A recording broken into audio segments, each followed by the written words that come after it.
Back at it again with another video. Thank you all for watching.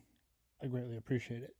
So, there is a Kennedy running for president in 2024, which got me thinking, what if we had Kennedy versus Kennedy 2024? So, on the left here, we got Joe Kennedy III.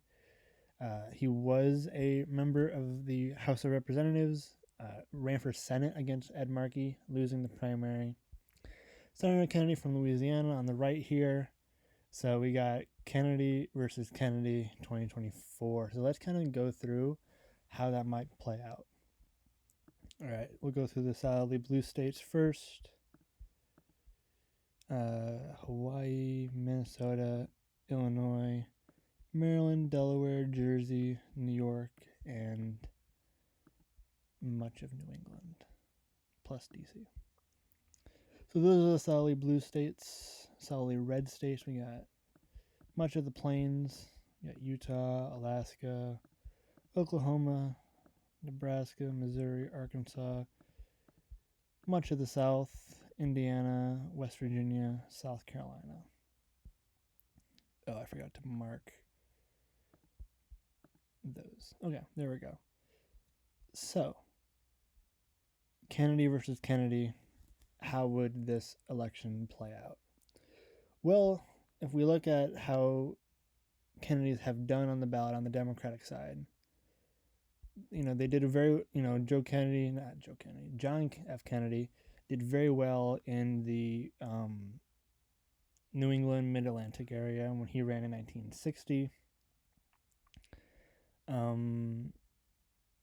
So I would probably assume that much of New England, maybe Midwest, would lean towards the left, lean towards Joe Kennedy, and the South would probably lean more towards Senator Kennedy of Louisiana. That's probably just how I think it might go. So if we start out west, I'm going to probably say Nevada is a lean blue. I think if Joe Kennedy can really turn out Vegas and its suburbs, I think he would do really well. Same with Arizona.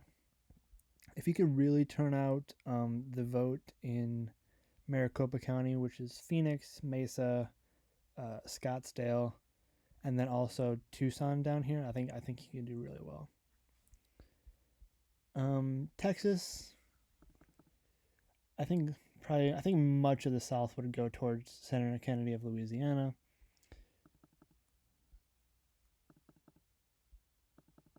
I think much of the South would stick with Team Red. Much of New England would probably go Team Blue.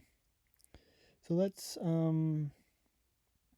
go up to Virginia. I think Virginia is solidly blue over the course at the national level in the past couple elections. So I feel like Joe Kennedy could definitely win Virginia. Maine 2nd Congressional District, I'm going to go really, really light blue.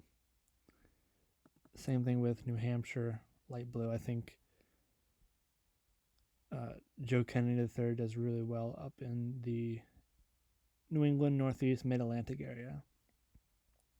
Pennsylvania, I think he would do decent, especially in those Philly suburbs. If you really turn out the vote, especially you start in like Norfolk, Virginia Beach, Richmond, D.C., Baltimore, Philly, New York City, all the way up to Boston, I think you really have a fantastic shot of winning much of the contested states along in there, especially like Pennsylvania, New Hampshire. I feel like you can definitely do well there. I feel like he'd do well in Nebraska's 2nd Congressional District. I think Senator Kennedy would do really well in Iowa and Ohio, which would leave just Wisconsin and Michigan.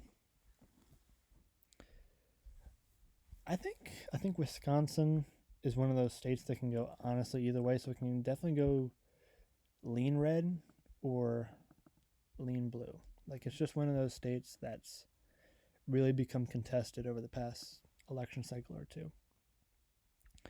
I think Joe Kennedy wins in Michigan.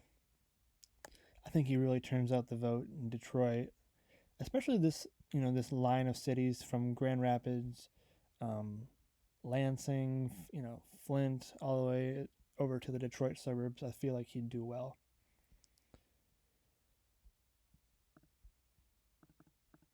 Honestly, I feel like Wisconsin is trending red, but I'm going to give it to Joe Kennedy III. So this is how I see it more or less turning out. I think Democrats could definitely put up a fight in the Atlanta metro area, but I think much of the South goes with Senator Kennedy. And I think much of the Midwest, Northeast kind of,